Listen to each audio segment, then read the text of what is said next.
What is up, everyone? Today I'm going to be talking to you about postpartum essentials. So these are things that I use in the postpartum period, especially in the first like 3 weeks, and then things that I use the most when the baby was quite little, and he's 11 weeks old. So things that I've used from day one up until now, and which ones I use first and which were more important. So stay tuned if you are pregnant and looking to see what you need to put on your postpartum supply list and things you might want to consider adding to your baby registry. All right, so I've got a lot of notes because it's a lot of stuff. So we'll just jump right in. I have a few things to show you that aren't as self-explanatory maybe. And then other things that I'll just mention. There will be links to all the products below. I purchased a lot of this stuff off Amazon. And if I didn't purchase it on Amazon, it was like Walmart or Target for the most part, or Walgreens. So I'm just gonna start at the beginning and then talk briefly about the item if need be. So After Ease, and this is something that I don't have on me anymore because I actually gave it to one of my friends who's due in about a month. So After Ease is a really cool like blend of like essential oils essentially, and it really helps with the after pains. So this is something that after you've had the baby, your uterus is obviously really big and it needs to contract back to like the size of a fist. I believe that's the size it is. No, it's smaller than that even, I think. So that obviously is painful. And that's something that I heard about and I was like, oh, like no one actually talks that much about that. But if you really dig around, most people will mention in their videos when they talk about postpartum is the after pains. So I had read that for some people, the after pains are as painful as contractions, which, having gone through it, and I know everybody's situation is completely different. Every birth is different. Every postpartum period is different. But from my perspective, they did not hurt anywhere near that pain. But people also said a lot of things that didn't happen to me. So it's all anecdotal. Obviously, keep that in mind. And when you're planning your own birth and preparing for it, just know that everybody's experience is very different. But definitely don't hang on to like necessarily the worst case scenario because it probably won't happen to you. So After Ease drops, it comes with a little dropper and you drop 10 drops, and this was actually something that was very hard for me to find, is what the appropriate dosage was. So what I did after researching a bunch of different things and then just trying some stuff is I put 10 drops in just a regular, I'd say it would be like a pint glass. I put like a couple of ice cubes just because, I don't know, I like my water a little bit colder. So it has a really earthy, like herbal flavor to it. And if you don't like it, just chug it. I pretty much would just chug it back. And honestly, I had like hardly any after pains. The only kind of pain that I maybe experienced was very, very slight, something that you would compare to maybe a light period cramp. And that's it. And so maybe the After Ease really did its job, and that's why I didn't feel much After Ease pains. So I would highly recommend that. This was my first baby, so I didn't have anything to compare it to. But from what I've heard from people, it definitely really, really works from people that have had babies without using After Ease and then those that have. So highly recommend that, and there will be a link for that below. The next thing would be Depends. So Depends were pretty much key for me. I initially had bought some adult diapers that had like the fasteners in the same way that a baby diaper would, and those were not good. Like, you are not wanting to, like, when you think about putting a diaper on a baby, you're doing it for the baby, right? When you're putting on Depends or a diaper on yourself, you're typically doing it for yourself. The hospital or your home birth midwife, they'll typically do it for you that first time. But yeah, no, you don't want to be trying to like lay on your back and fasten these things on either side. No. You want the pull-up type.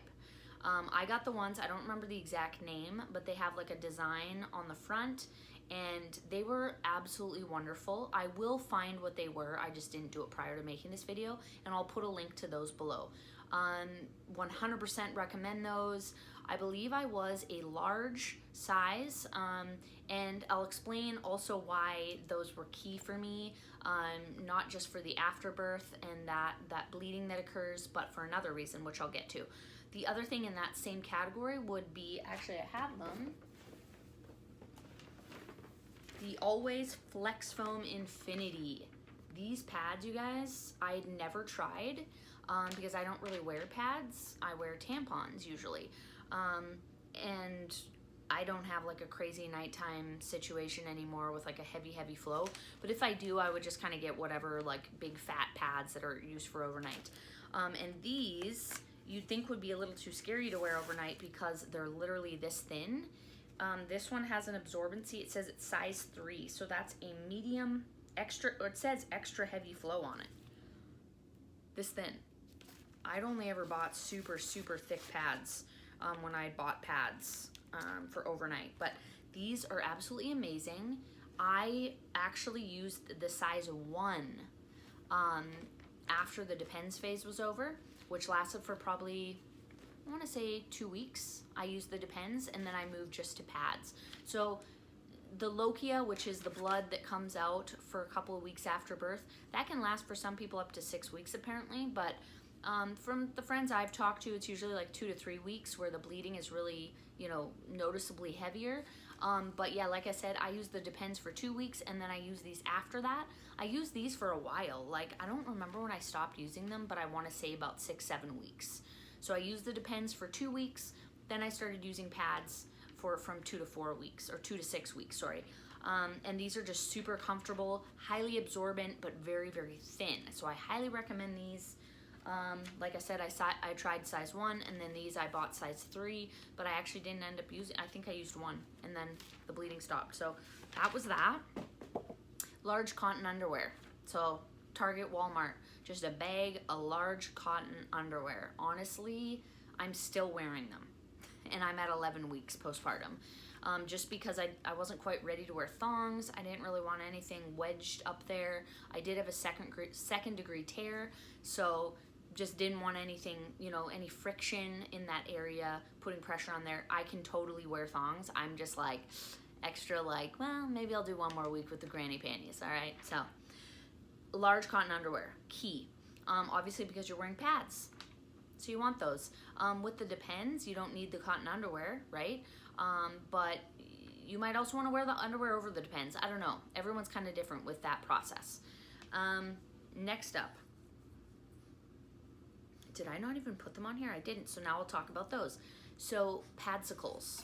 I've made a video about these, and I will put that video in the cards following this video. You want to make padsicles for yourself.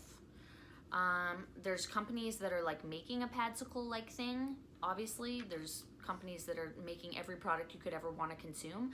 But honestly, they're really easy to make, and they're actually kind of fun to make, and why not just make them yourself, because it's going to save you money. So I would recommend buying some big, thick, pretty basic pads. I really like the thick pads for this. I also did thinner, always with wings. I did 3 actually different types of pads, but the super thick ones I found the most comfortable.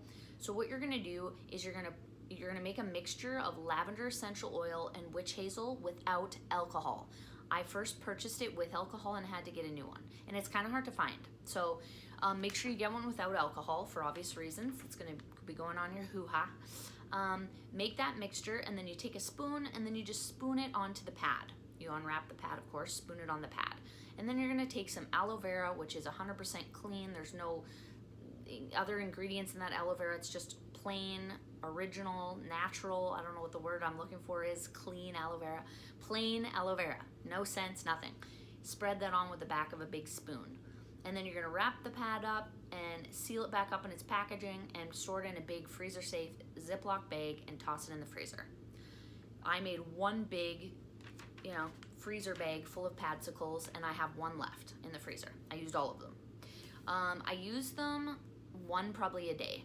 So the beautiful thing about the Depends was, what you're gonna do is you're gonna have your Depend, your pull-up, and you're gonna put your Padsicle in your Depend. And the great thing about the Depend is, if you were to just wear that Padsicle with a pair of large underwear, it would get the underwear wet, and therefore your pants and your inner thighs, and it wouldn't be nice. But with the Depends protecting the Padsicle, you're staying dry. So that's another reason why you want to get Depends. Why are Padsicles amazing? Because they cool you down. That area is going to be swollen. Obviously, it's going to be cut if you had an episiotomy or any kind of tear of any kind, any laceration. It's gonna, the aloe vera and the lavender and the witch hazel, they're going to soothe it. They're going to calm down any sort of inflammation, speed healing, and just be really comfortable to put that ice pack there. And the aloe vera, oh, this is the other thing. When you want to wear your Padsicle, you can't just take it out of the freezer and slap it on. It'll be too cold and it'll be brittle. So you're gonna let it kind of thaw on the counter. Not thaw to the point where it's complete mush. You want it to be still cold. So I think I were to let them thaw like 15, 20 minutes before using, okay? And then obviously don't put the Padsicle in and then wear it for 8 hours. You're probably only gonna wanna wear it for like an hour and then take it off and dispose of it. Another thing that I did once I was done with the Padsicles is sometimes I would just put a little bit of aloe vera on a pad, just to keep things moist, because honestly, things are moist for a while, right? With the lochia and everything, but then you get to a point where things are dry as fuck, okay? Very, very, very dry.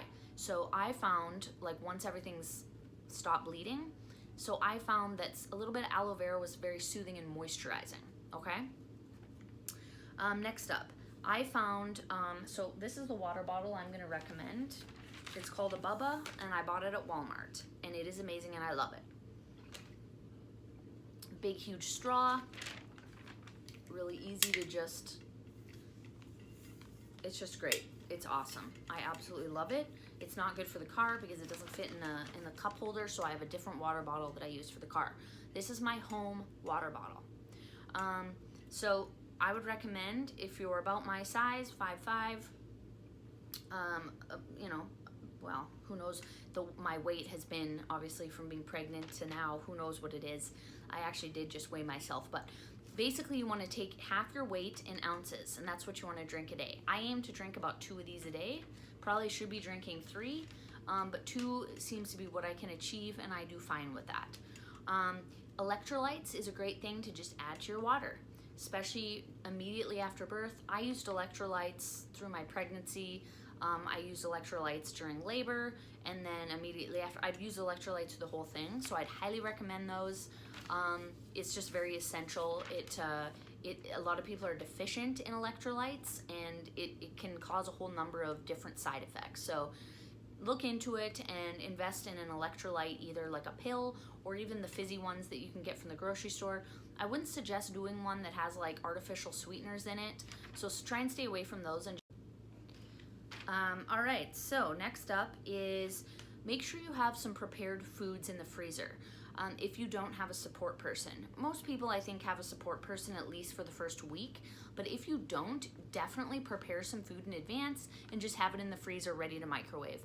My husband was here for the first 2 weeks, and we ate pancakes and sausage basically every day for breakfast, but he cooked it, he prepared it. So I wouldn't have been up for doing that had he not been here.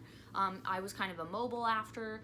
I had a natural, unmedicated home birth, but like I said, I did have a 2nd-degree tear, and the biggest reason why I was immobile had nothing to do with the tear, but it had to do with a bruised tailbone from the way my baby's head was positioned in the birth canal and how he was born.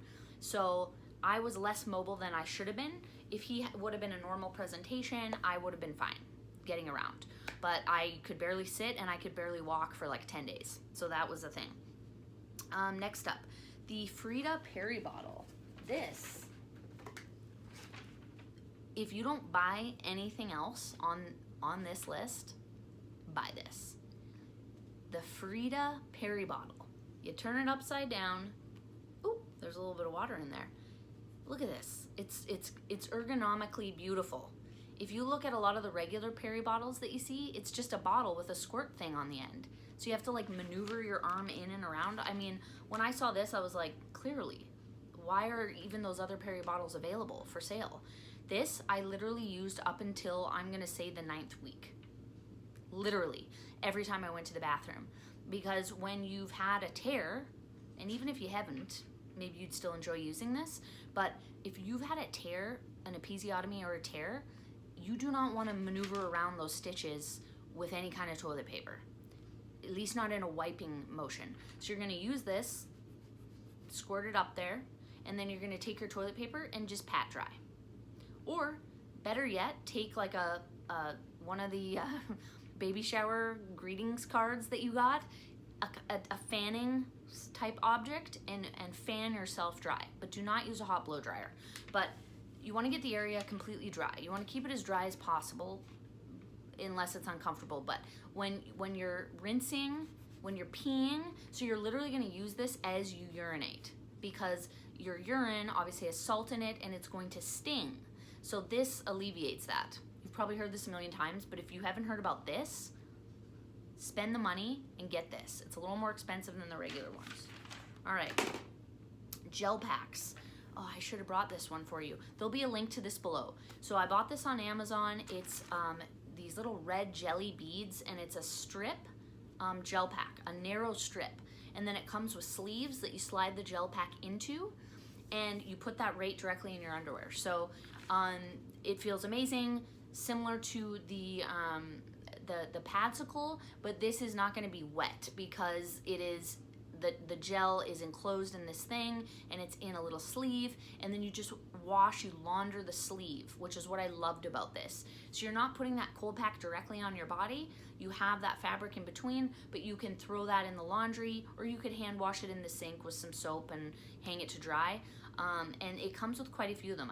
I believe it came with 4 sleeves, and I use those a little later on as the bleeding had stopped, and especially with my tailbone pain.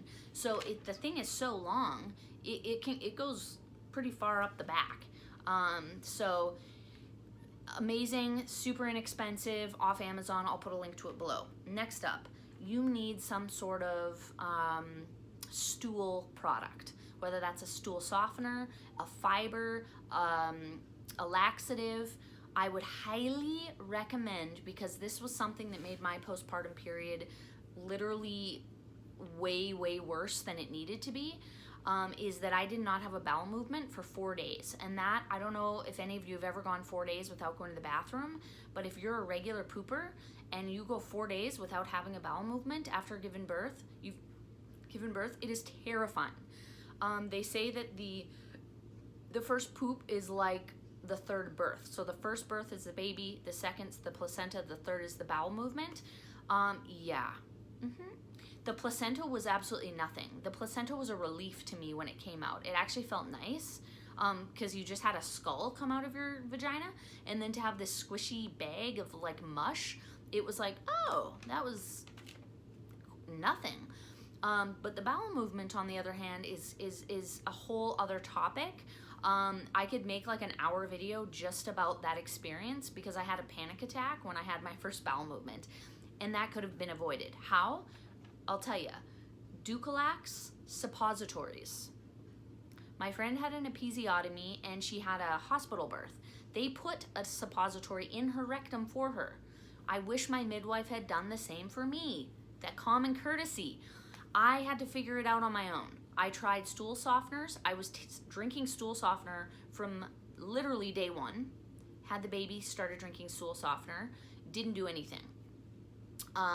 Metamucil was really hard to find, and when I finally purchased it, I was having regular bowel movements. But I used a Ducolax stool softener, and I used another one. It's a polyethylene glycol. Didn't work at all for me. The only thing that worked was an actual inserted suppository, rectal suppository. I would highly recommend, even if you have a home birth, ask your midwife, please, after I have the placenta and have any kind of stitching, could you please insert a suppository for me? Because then you will just have a bowel movement in about an hour, and it'll be done. You won't have to think about it. For me, as the days went by, the hours went by that I wasn't having one, I got more anxious. And when it finally came time, the amount of pressure in that area, it's terrifying, because it's like PTSD. You're just like brought right back to, oh my God, is it going to tear my stitches? Is it going to reopen things? And it doesn't, but it doesn't matter, because your brain is a very powerful thing. So for me, sitting on the toilet, waiting, and this is even when I use the suppository, right? But the second the suppository kicked in, what happened was, it didn't matter if my mind was still fearful. My body just eliminated. And it was not painful. It was not like diarrhea. It was not crazy. It was just like, it's a little TMI, but soft serve ice cream. Just like soft serve. Like, it didn't hurt anything. So avoid having a 4-day constipation situation and a panic attack, and have them insert a suppository for you. Just done. Just do it. Even if you didn't have tearing. Next up, if you lose any amount of blood, I would suggest taking a Megafood blood builder. The link will be below. Again, it's from Amazon. It's just a pill you take every day. It just replenishes your blood volume. It helps build back those levels. Next up, Frida Perineal Comfort Cushion. As I said, for me, I had a bruised tailbone. If you have hemorrhoids, you want something like this. I wish I would have got it way sooner. I ended up getting it, I think, like on the 8th day postpartum. I could have used it from day 1. So that's something, put it on your list to have before you go into labor. Next up, you definitely need, if you're planning to breastfeed, some maternity bras that unlatch from the top and peel down. I bought a set of 3 by the brand called Hofish off Amazon. Amazing. They were like $20-something. Literally buy them. It's all you need. It's not an underwire. It's super comfy like a sports bra. And then in that same realm, you definitely want to get like a maternity, like if you like t-shirt and pajama bottoms, I'd highly recommend the brand Ekour, Ekouer. That's where I got my t-shirt and pajama bottom set that I absolutely love. Super soft, super comfortable, really easy to just pop your boob out of it, or just lift it up. Honestly, half the time I just lift it from the bottom. And then maternity leggings. This was also very essential for me, and the brand is called Mother's Essentials from Amazon. Again, link will be below. They're super high-waisted, like a compression waist, which just keeps everything locked in. People said it's gonna feel really squishy and loose and weird in your stomach, and mine didn't feel overly squishy and weird, but everyone's different, of course. Everyone's skin and everyone's the elasticity and the whatever, but they're still awesome, and they still make you feel really sleek and slim, and why not feel your best if you can, right? And they're cheap. And I'll wear them after maternity, like way after. Next up is a Sitz bath. Now this is something, again, I didn't get soon enough. If you've had stitches, this is very, very essential. Even if you didn't have stitches, but especially if you did, because you're using that peri bottle and then you're patting dry, but there's still particles. You still want to soak and let any kind of remnants sort of like naturally come away from your body, and then just dispose of that down the toilet. This literally sits on your toilet, and you fill it with warm water. You can add some lavender essential oil, and it's just really relaxing, soothing, and an alternative to sitting in a bath. Which to me, I didn't want to get down low into the bath like that. The idea of getting up with stitches, no. The toilet's just way easier. These are like $30, I believe, from Walgreens. The biggest thing about this is that it's going to help your stitches dissolve faster. And you should be going into this at least once a day for like 20 minutes. I did not do that, and I had one stitch that still hadn't dissolved by my 6-week checkup, which is pretty weird. They're supposed to dissolve within like 2 weeks. So the doctor said it's probably because I wasn't using the Sitz bath as often as I should have. Oh, I want to show you guys that blood builder. There's the blood builder by Megafood. A few other things that I didn't mention. This is the prenatal vitamin that I took. I'm not taking it anymore. I probably should be, but it's called Ritual. You just get it on auto ship. It comes every month. This is what I took throughout my pregnancy, and you should continue taking this after the baby's born, at least for, I took it for probably like 5 weeks, and then I just stopped. Another thing that I do is a vitamin K supplement, and this is instead of giving your baby the, okay, come on ring light, there you go. This is instead of giving your baby the vitamin K shot. So you take a drop of this on your tongue every day, and the baby gets one once a week. This is just something you can buy at a grocery store, drugstore. It is the Palmer's Coconut Oil Body Lotion. This is what I used, except I used the one for stretch marks specifically through my entire pregnancy, every single night before bed. And then I now use it on my belly after I gave birth. So I have not one stretch mark. And a lot of stretch marks are genetic. So keep that in mind, no matter what cream or potion you use. Some people just get a lot of stretch marks because their mother and their grandmother had a lot of stretch marks. I didn't get one. And my mom, I don't think, really had any either. So it could have been 100% genetic and this lotion could have done nothing. But I do think, like, dry skin, it's obviously not going to stretch as well, right? If your skin is dry. I was pregnant through the entire summer, so I was super lotioned up, laying by the pool, in the hot tub, in the pool. I was outside. My skin was always moisturized. So I would highly recommend this. It smells super good, makes you feel like you're on the beach. Why not? Another thing I would highly recommend, just in general actually, is the Dove Sensitive Skin Beauty Bar. This is what I use to wash my body. You definitely don't want to use scents and smells on your bottom when you've had some cuts, some lacerations, tearing, etc. You do not want to get any kind of fragrance or any kind of weird ingredients around that area. Use an unscented soap. And honestly, don't even use soap for the first week or two. Just nice warm water is all you're gonna need to keep clean. But then you wanna introduce the soap. My other favorite postpartum supply is these. Oh my God, I'm obsessed, you guys. They come in little packets like this, and you just open it up and stick it on the inside of your bra. And there's no, like when you see pictures online, like in movies and stuff, and people have like big stains on their shirt, it's like, did you not do any kind of like preparation at all? Like, I don't know how that happens to people. You can buy a big box like this was $10 for 100 of these, okay? You definitely wanna change them more than once a day because you want your nipples to stay fresh and clean because you can still get infections and stuff. Seems weird from like a pre-baby, pre-pregnancy perspective to think about keeping that area dry, but it's definitely important, and they do get crispy and hard, and it's rough if you don't change it. So I'd say you have to change it like twice a day. All right, so those are my postpartum supplies that I would highly recommend.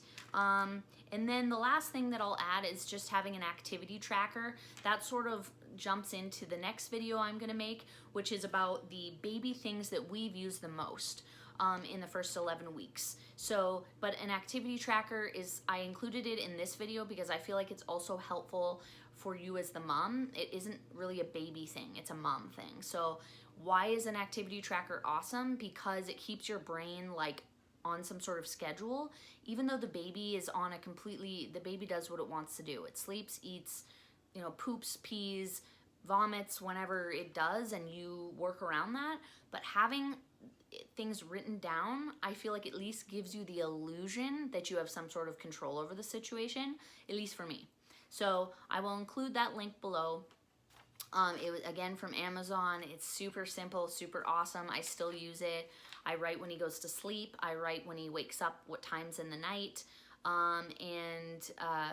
In the first couple of weeks, I was noting down his poops and his pees because that's important because it helps you know if he's actually processing the milk, if he's getting enough food, is how many bowel movements and pees that he has. So I also put things on there like when he has a bath.